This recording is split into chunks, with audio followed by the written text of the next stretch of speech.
समझते हैं क्या है carbon capture and storage. Okay, start करते हैं।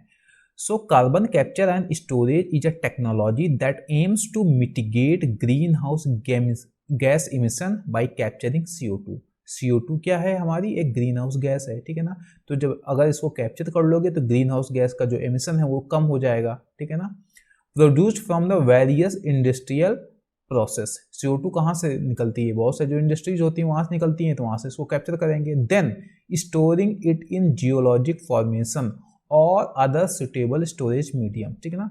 चट्टानों के नीचे स्टोर कर सकते हैं या फिर और कहीं जहां पर ऐसा लगे कि कार्बन डाइऑक्साइड को स्टोर किया जा सकता है वहां पर हम इसको स्टोर कर सकते हैं, ठीक है ना। वैसे भी जब आप फॉसिल फ्यूल जलाते हो, जीवाश्म ईंधन जलाते हो, तो क्या होता है, वो चट्टानों के नीचे स्टोर ही तो थी, ठीक है ना। आपने कोयला निकाल लिया, कोयला कहाँ दबा हुआ था? चट्टानों के नीचे दबा हुआ था कहीं, आपने उसको निकाल के जला दिया, एटमॉस्फेयर में पहुंचा दिया। तो अब क्या सोच रहे हैं कि जलाने के बाद जो कार्बन निकल रही है ना, उसको फिर से वहीं कहीं स्टोर कर दिया जाए। ओके, सो स्टार्ट करते हैं। तो इसमें पहला स्टेप क्या है? कार्बन कैप्चर, ठीक है ना। तो कार्बन कैप्चर क्या होते हैं? हम कहाँ से कैप्चर कर सकते हैं? पावर प्लांट से कैप्चर कर सकते हैं, क्योंकि वहां पर फॉसिल फ्यूल यानी कि जीवाश्म ईंधन जलाए जाते हैं। रिफाइनरी जो होती है वहां से कैप्चर कर सकते हैं, या सीमेंट फैक्ट्री, या फिर और जो भी इंडस्ट्रीज हो सकती हैं जहां पर कार्बन को जलाया जा रहा है, फॉसिल फ्यूल जलाई जा रही है, ठीक है ना। तो वहां से हम कैप्चर कर सकते हैं। कैप्चर करने के 3 तरीके होते हैं। पहला होता है पोस्ट कंबसन, यानी जलाने के बाद, ठीक है ना। जब जलाते हैं तो चिमनी से क्या होता है, जैसे मान लो धुआं निकल रहा होता है, तो यहाँ से जब कैप्चर करेंगे तो उसे बोलेंगे post combustion capture. So post combustion capture involve capturing CO2 from the exhaust gas, ठीक है ना। ये क्या एग्जॉस्ट होता है, वहां से हम कैप्चर कर लेते हैं, ठीक है। प्री कंबसन में क्या होता है कि हम उस फॉसिल फ्यूल को, जीवाश्म ईंधन को जलाने से पहले ही उसको हम पहले कन्वर्ट कर लेते हैं हाइड्रोजन फ्यूल में, ठीक है ना। तो फॉसिल फ्यूल को कन्वर्ट किया हाइड्रोजन, ठीक, और हाइड्रोजन में, और उस केस में क्या होगा, हम उससे जो कार्बन डाइऑक्साइड होगी उसको रिलीज हो जाएगी और उसको हम कैप्चर कर लेंगे, ठीक है ना। एक ये दूसरा तरीका है। तो आसान तरीका इसमें क्या है? Post combustion. एक तीसरा तरीका भी होता है fossil fuel oxy fuel combustion. इसमें क्या होता है कि जब भी हम कोई फॉसिल फ्यूल जलाते हैं ना, तो उसको सिर्फ फॉसिल फ्यूल मत जलाओ, डीजल जला रहे हो या फिर कोयला जला रहे हो, उसमें कुछ और चीजें भी मिला के जलाओ, ठीक है ना। तो मान लो हो क्या रहा है कि ये है चिमनी, ठीक है ना, यहाँ पर फॉसिल फ्यूल जलाया जा रहा है, जीवाश्म ईंधन। तो अब मान लो कोयला जला रहे हैं, अब कोयले के साथ यहाँ ऑक्सीजन की मात्रा बढ़ा दो, ठीक है ना, प्लस इसमें फ्लू गैसेस भी मिला दो। फ्लू गैस समझते हो ना, यहाँ जलाने के बाद ये जो चिमनी से जो गैसेस निकल रही होती है ना, जिसमें कार्बन भी होता है, उनको बोलते हैं फ्लू गैस। तो मान लो एक बार यहाँ आपने क्या जलाया, कोयला जलाया, तो यहाँ से फ्लू गैस यहाँ निकली, उसको कैप्चर कर लो पूरी की पूरी गैसेस को, ठीक है ना। इसके बाद उसको फिर से यहीं मिला दो आके, उनको बोलेंगे फिर से क्या बोलेंगे? Flue gases. तो फिर से आप कोयला मिला रहे हो और वही जो गैसेस जिसमें कार्बन भी है, इसके अलावा और भी बहुत सारी गैसेस हैं, ठीक है ना, वो हैं, प्लस ऑक्सीजन।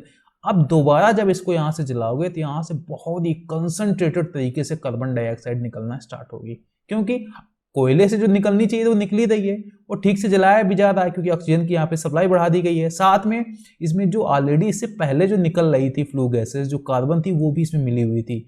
जब हाईली कंसंट्रेटेड कार्बन यहाँ से निकल रही होगी ना, तो उसको कैप्चर करना आसान हो जाता है। इसी को ही बोलेंगे oxy fuel combustion. So oxy fuel combustion involve burning fossil fuel in a mixture of oxygen and recycled flue gas, ठीक है ना। फ्लू गैस समझ गए, रिसाइकिल्ड बोले तो यहाँ से जो भी निकल रही होती है, ठीक है, which creates a concentrated stream of carbon dioxide, ठीक है ना, that can be captured easily.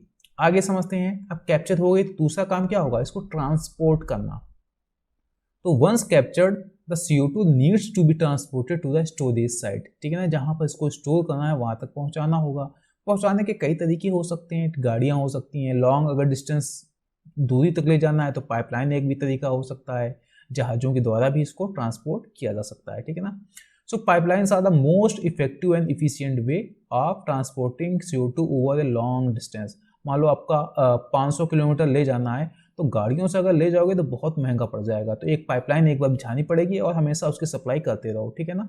तो मान लो जहाँ पे इंडस्ट्रियल साइट्स लगी थी वहाँ से एक पाइपलाइन बिछाओ जहाँ पर आपको कार्बन डाइऑक्साइड को स्टोर करनी है।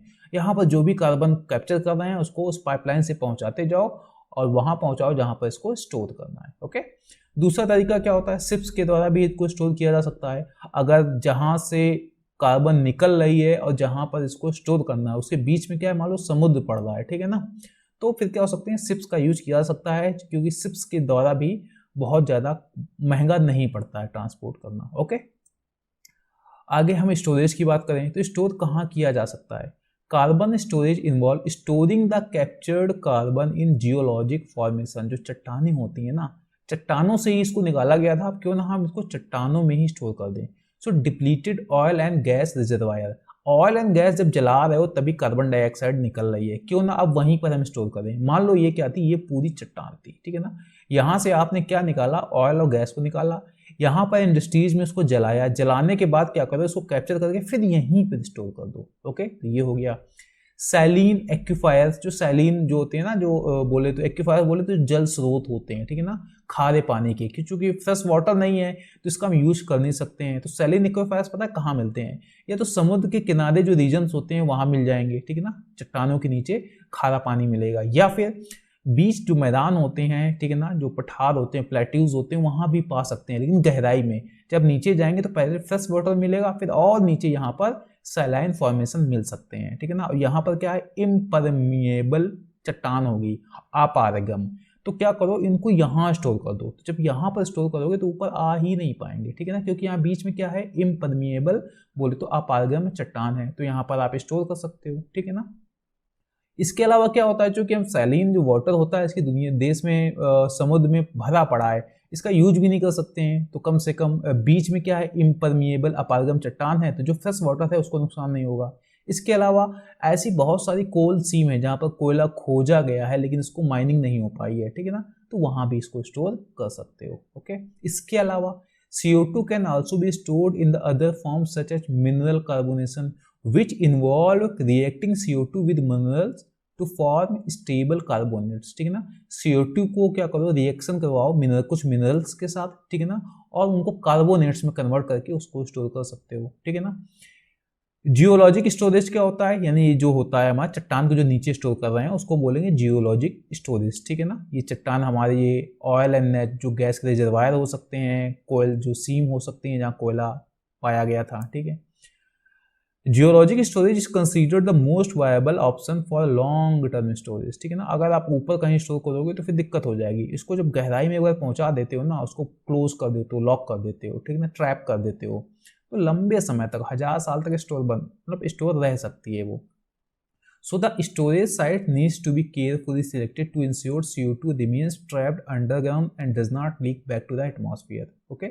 अगर आप चट्टानों के नीचे स्टोर कर रहे हो, यानी कि इन रिजर्वायर पर स्टोर कर रहे हो, सैलिन एक्यूफायर जो हो सकते हैं, ठीक है ना, खारे पानी के जो जल स्रोत हैं वहाँ पर स्टोर कर रहे हो, या कोयल जहाँ कोयला निकाला गया है वहाँ पर स्टोर कर रहे हो, तो उसको उन साइट्स को चेक करो कि कहाँ पर हम इसको स्टोर करेंगे, जिससे फ्यूचर में ऐसा ना हो कि लीक हो जाएगा, लीक हो जाएगी तो फिर फ़ायदा क्या, बहुत नुकसान हो जाएगा, ठीक है ना। इसके अलावा जहाँ पर भी आप इसको स्टोर करोगे उसकी मॉनिटरिंग करनी पड़ेगी, उसका टाइम पर वेरिफिकेशन करना पड़ेगा, जिससे कि ये पता हो सके कहीं ये लीक तो नहीं हो रही है, ठीक है ना।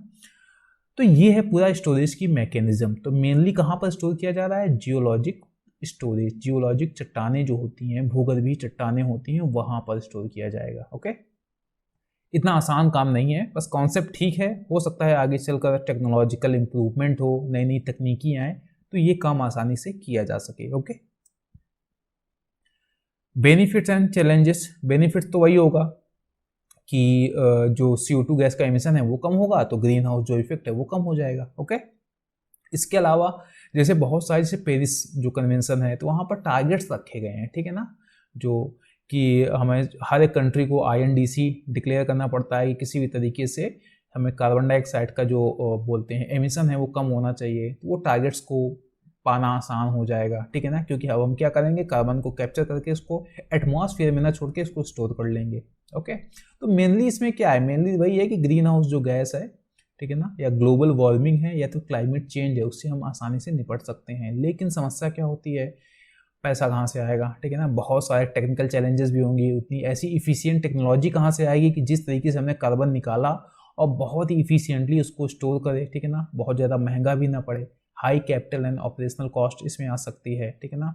इसके अलावा अभी तक ऐसे कोई बहुत ज़्यादा रेगुलेशंस भी इसके सामने अभी तक नहीं आए हैं कि कहाँ पे स्टोर करना चाहिए, कैसे स्टोर करना चाहिए, और पब्लिक एक्सेप्टेंस इशूज भी है, ठीक है ना। लोग उसको अभी तक एक्सेप्ट करेंगे कि नहीं करेंगे ये भी नहीं पता है, क्योंकि ये इंडस्ट्रीज तो खूब जलाएंगी और फिर उसको स्टोर कर देती हैं, कल कोई दिक्कत हो जाए तो फिर क्या होगा। ओके, तो ये काफ़ी समस्याएं भी हैं और देखो आगे चलकर इसमें क्या होता है।